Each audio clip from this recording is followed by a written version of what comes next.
Première écoute. Irène Bosman, vous êtes à l'origine de l'initiative d'accueil flexible des enfants au Limbourg. Comment est-il organisé? Les enfants peuvent être accueillis dans 4 centres, de 5h30 à 22h, même le week-end et les jours fériés. N'y a-t-il pas de parents irresponsables qui déposent leurs enfants à 6h et viennent les chercher à 21h? Vous savez, un accueil prolongé des enfants est parfois nécessaire pour diverses raisons. Les parents font ce choix sciemment. Il peut s'agir d'une famille monoparentale dont le parent a un programme plus que chargé. Dans les familles à problème, ce n'est parfois pas une mauvaise chose que l'enfant se retrouve dans un autre nid social. Mais personne ne se débarrasse de ses enfants. Et vos clients sont satisfaits? La plupart des parents se sentent vraiment aidés par cette initiative. Près de 30% d'entre eux ont eu le temps de trouver un nouvel emploi et peuvent mieux associer la vie privée et l'activité professionnelle. 1 sur 4 est moins stressé et quand ils viennent chercher les enfants, cela se passe plus calmement. Le projet a-t-il démarré aussi ailleurs en Flandre? Il ne pouvait pas en être autrement. Le travail à temps partiel et à horaires flexibles exige un accueil atypique. 13 villes proposent déjà ce système. 5 initiatives vont s'y ajouter l'année prochaine.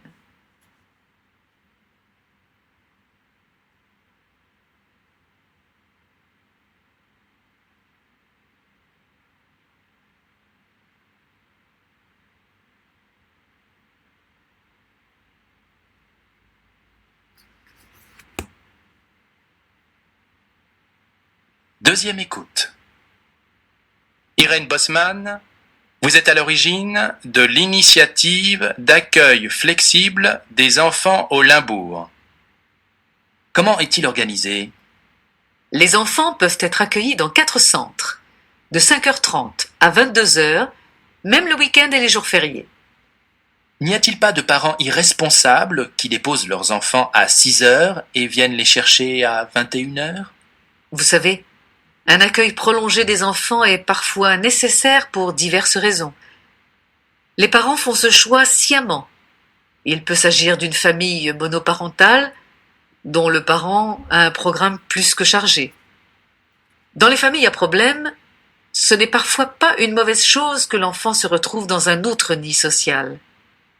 Mais personne ne se débarrasse de ses enfants. Et vos clients sont satisfaits? La plupart des parents se sentent vraiment aidés par cette initiative. Près de 30% d'entre eux ont eu le temps de trouver un nouvel emploi et peuvent mieux associer la vie privée et l'activité professionnelle. 1 sur 4 est moins stressé et quand ils viennent chercher les enfants, cela se passe plus calmement. Le projet a-t-il démarré aussi ailleurs en Flandre? Il ne pouvait pas en être autrement. Le travail à temps partiel et à horaires flexibles exige un accueil atypique. 13 villes proposent déjà ce système. 5 initiatives vont s'y ajouter l'année prochaine.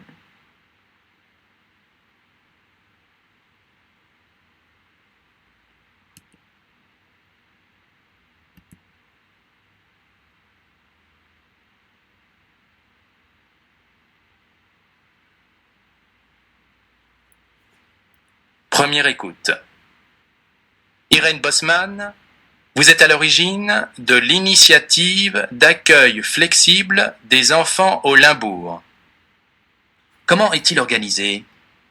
Les enfants peuvent être accueillis dans 4 centres, de 5h30 à 22h, même le week-end et les jours fériés.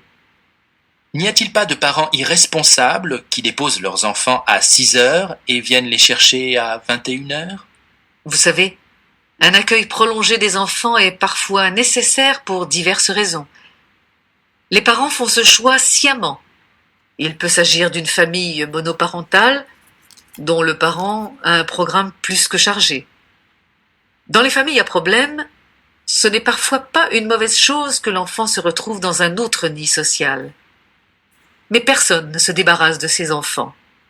Et vos clients sont satisfaits? La plupart des parents se sentent vraiment aidés par cette initiative. Près de 30% d'entre eux ont eu le temps de trouver un nouvel emploi et peuvent mieux associer la vie privée et l'activité professionnelle. 1 sur 4 est moins stressé et quand ils viennent chercher les enfants, cela se passe plus calmement. Le projet a-t-il démarré aussi ailleurs en Flandre? Il ne pouvait pas en être autrement. Le travail à temps partiel et à horaires flexibles exige un accueil atypique. 13 villes proposent déjà ce système. 5 initiatives vont s'y ajouter l'année prochaine.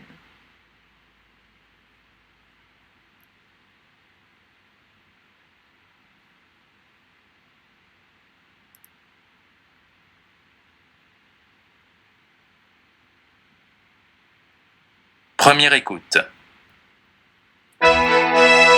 Depuis votre premier film, Barbecue Peugeot, Jean Audoutan, vous arrivez à exister dans ce milieu du cinéma de manière totalement indépendante, avec très peu de moyens. Comment vous vous débrouillez? J'ai la chance d'avoir ma propre distribution de films qui s'appelle 45 RDLC, qui n'est rien d'autre que 45 rue de la Comète, mon lieu d'habitation à Asnières, et que je suis mon propre attaché de presse, mais en même temps je mets d'autres cordes à mon arc comme Quintessence, le festival annuel de films de Ouidah au Bénin. C'est ce qui me tient le plus à cœur. Mais c'est pas de la tarte, il faut quand même le faire. Pour beaucoup, c'est monstrueux, donc là-bas, dans la langue qu'on parle chez nous, le fon et foen, on m'appelle le surhomme.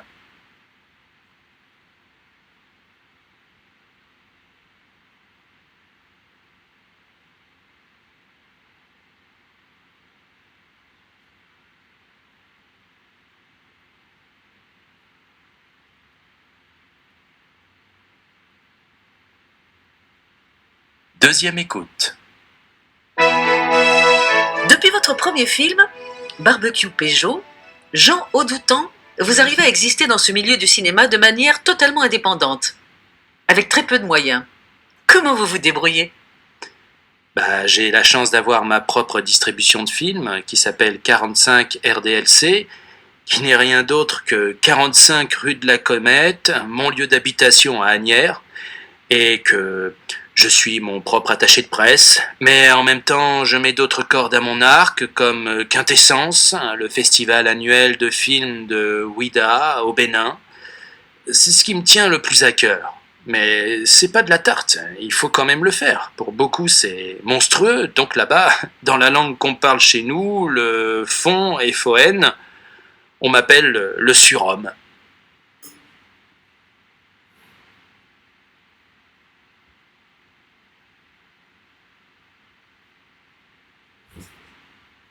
Première écoute. Depuis votre premier film, Barbecue Peugeot, Jean Audoutan, vous arrivez à exister dans ce milieu du cinéma de manière totalement indépendante, avec très peu de moyens. Comment vous vous débrouillez? J'ai la chance d'avoir ma propre distribution de films qui s'appelle 45 RDLC, qui n'est rien d'autre que 45 rue de la Comète, mon lieu d'habitation à Asnières, et que je suis mon propre attaché de presse, mais en même temps je mets d'autres cordes à mon arc comme Quintessence, le festival annuel de films de Ouidah au Bénin. C'est ce qui me tient le plus à cœur. Mais c'est pas de la tarte, il faut quand même le faire. Pour beaucoup, c'est monstrueux, donc là-bas, dans la langue qu'on parle chez nous, le fon et foen, on m'appelle le surhomme.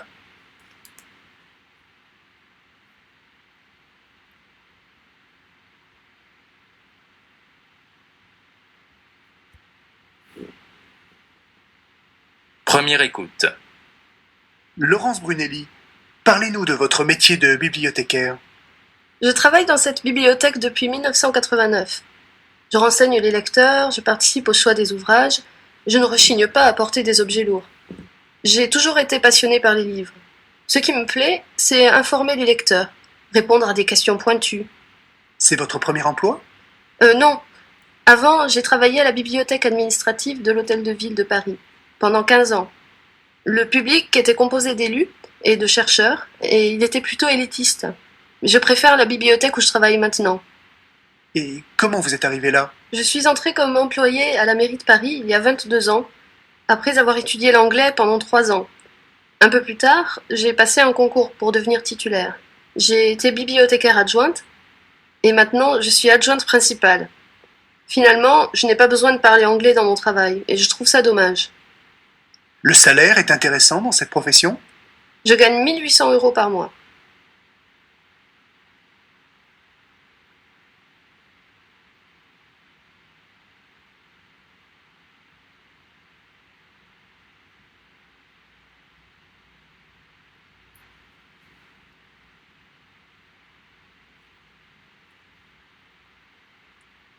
Deuxième écoute.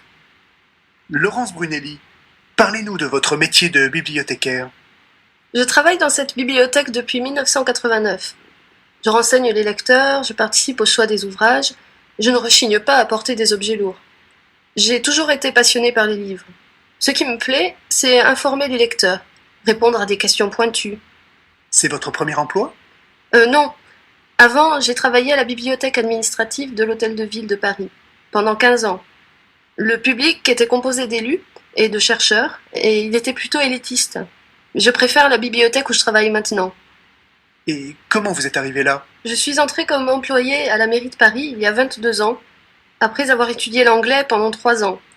Un peu plus tard, j'ai passé un concours pour devenir titulaire.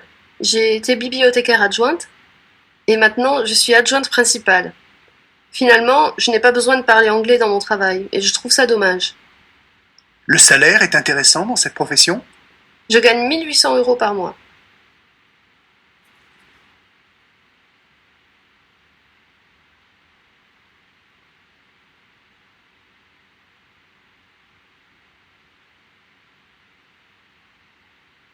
Première écoute. Laurence Brunelli, parlez-nous de votre métier de bibliothécaire. Je travaille dans cette bibliothèque depuis 1989. Je renseigne les lecteurs, je participe au choix des ouvrages, je ne rechigne pas à porter des objets lourds. J'ai toujours été passionnée par les livres. Ce qui me plaît, c'est informer les lecteurs, répondre à des questions pointues. C'est votre premier emploi? Non. Avant, j'ai travaillé à la bibliothèque administrative de l'Hôtel de Ville de Paris, pendant 15 ans. Le public était composé d'élus et de chercheurs, et il était plutôt élitiste. Je préfère la bibliothèque où je travaille maintenant. Et comment vous êtes arrivé là? Je suis entrée comme employée à la mairie de Paris il y a 22 ans, après avoir étudié l'anglais pendant 3 ans. Un peu plus tard, j'ai passé un concours pour devenir titulaire. J'ai été bibliothécaire adjointe, et maintenant je suis adjointe principale. Finalement, je n'ai pas besoin de parler anglais dans mon travail, et je trouve ça dommage. Le salaire est intéressant dans cette profession? Je gagne 1800 € par mois.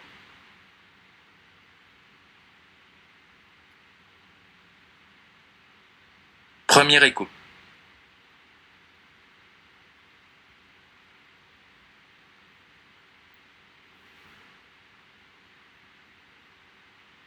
Première écoute. Bernard Ledoux, vous êtes chercheur au Crédoc, spécialiste de la consommation. Tout le monde constate actuellement une ruée vers les magasins pratiquant en permanence les prix bas, même dans les beaux quartiers. Cette tendance est-elle une conséquence de la hausse des prix? D'une certaine manière, oui. La valse des étiquettes, la tension sur le pouvoir d'achat, la désorientation des consommateurs suite à l'euro ont profité à ces magasins. Et je crois que cette explication est superficielle. En fait, ces enseignes répondent à une nouvelle demande. En l'occurrence, ils proposent des produits moins chers, de qualité basique, avec un service minimum mais fonctionnel. Ils décollent parce qu'ils ont lancé un nouveau circuit. On peut même ajouter qu'ils n'ont pas encore fait le plein des foyers de consommation, contrairement aux surfaces commerciales classiques. Certaines de ces enseignes quadrillent vraiment les grandes agglomérations. Ils ouvrent régulièrement de nouveaux espaces. Comment expliquez-vous cette explosion? Il est vrai qu'on remarque une véritable montée en flèche du phénomène dans les grands centres urbains. On estime aujourd'hui que plus d'une personne sur deux fréquente ce type de commerce et les consommateurs appartiennent, comme vous l'avez signalé, à toutes les catégories de population. Cette évolution est constante depuis 10 ans. Leur part de marché augmente en gros d'1 point chaque année et ils ne sont pas arrivés à saturation. Sonne-t-il alors le glas des supermarchés de proximité? Non, car ils fonctionnent comme circuits d'appoint. Les consommateurs, mieux informés, zappent entre leurs envies d'une marque précise et d'un prix plus juste. Mais il est certain que l'arrivée de ces pratiques commerciales a bouleversé le paysage de la grande distribution. Concrètement, les supermarchés se retrouvent face à une alternative. Soit ils tentent de les concurrencer sur le terrain des prix, en créant des marques très bon marché, mais cette stratégie semble risquée, soit ils affirment leur complémentarité en jouant sur la qualité, les services offerts ou l'étendue du choix. Mais la politique du bas prix n'est en aucun cas vouée à devenir le circuit dominant.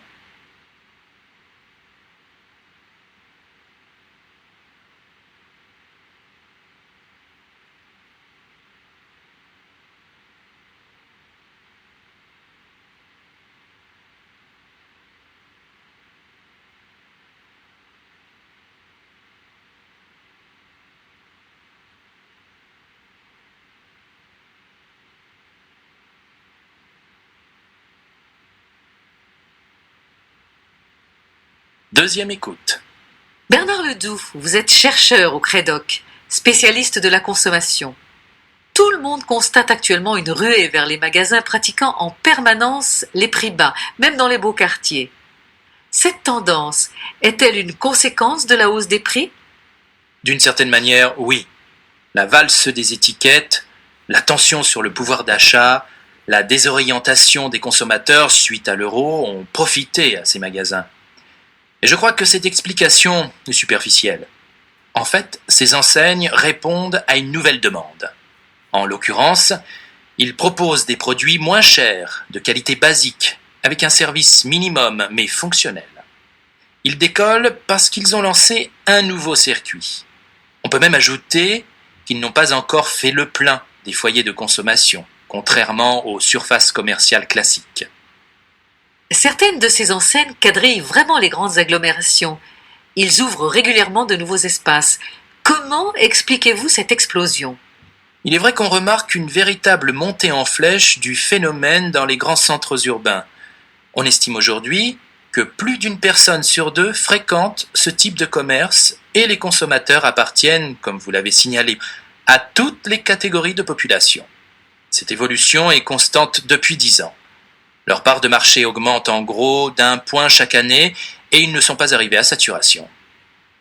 Sonne-t-il alors le glas des supermarchés de proximité? Non, car ils fonctionnent comme circuits d'appoint. Les consommateurs, mieux informés, zappent entre leurs envies d'une marque précise et d'un prix plus juste. Mais il est certain que l'arrivée de ces pratiques commerciales a bouleversé le paysage de la grande distribution. Concrètement, les supermarchés se retrouvent face à une alternative. Soit ils tentent de les concurrencer sur le terrain des prix, en créant des marques très bon marché, mais cette stratégie semble risquée, soit ils affirment leur complémentarité en jouant sur la qualité, les services offerts ou l'étendue du choix. Mais la politique du bas prix n'est en aucun cas vouée à devenir le circuit dominant.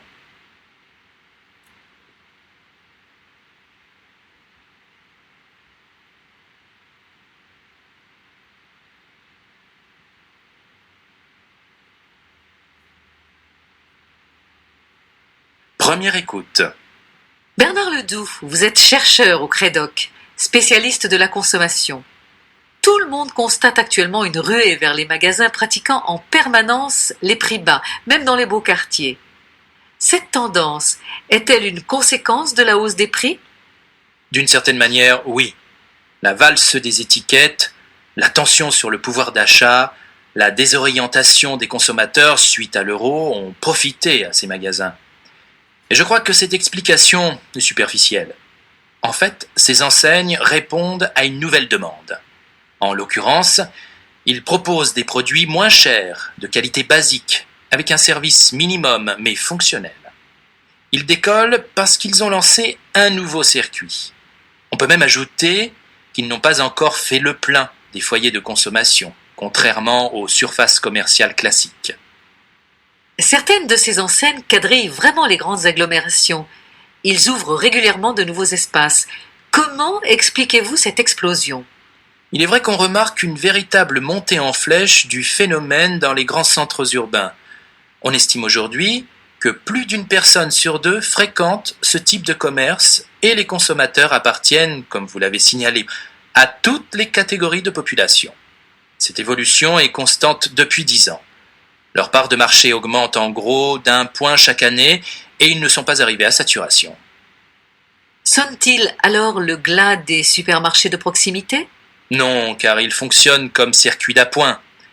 Les consommateurs, mieux informés, zappent entre leurs envies d'une marque précise et d'un prix plus juste. Mais il est certain que l'arrivée de ces pratiques commerciales a bouleversé le paysage de la grande distribution. Concrètement, les supermarchés se retrouvent face à une alternative. Soit ils tentent de les concurrencer sur le terrain des prix, en créant des marques très bon marché, mais cette stratégie semble risquée, soit ils affirment leur complémentarité en jouant sur la qualité, les services offerts ou l'étendue du choix. Mais la politique du bas prix n'est en aucun cas vouée à devenir le circuit dominant.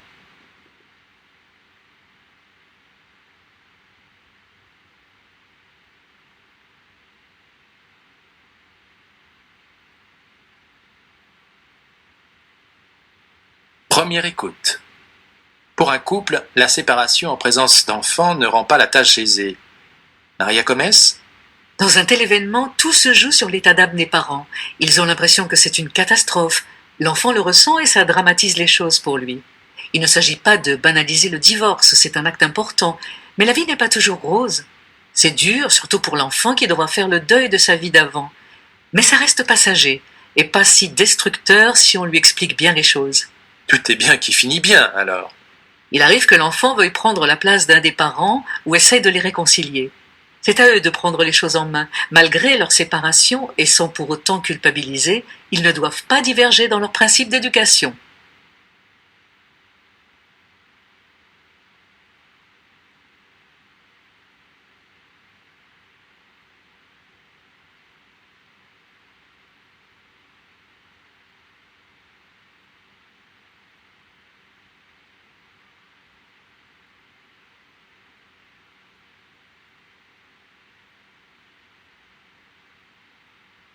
Deuxième écoute.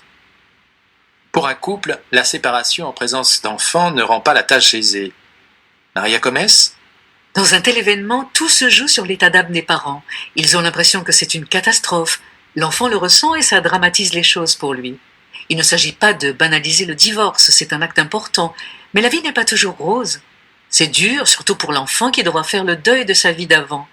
Mais ça reste passager, et pas si destructeur si on lui explique bien les choses. Tout est bien qui finit bien, alors. Il arrive que l'enfant veuille prendre la place d'un des parents ou essaye de les réconcilier. C'est à eux de prendre les choses en main. Malgré leur séparation et sans pour autant culpabiliser, ils ne doivent pas diverger dans leurs principes d'éducation.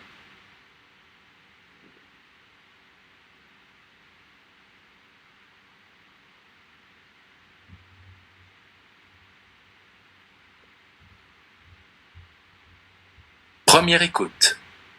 Pour un couple, la séparation en présence d'enfants ne rend pas la tâche aisée. Maria Gomez? Dans un tel événement, tout se joue sur l'état d'âme des parents.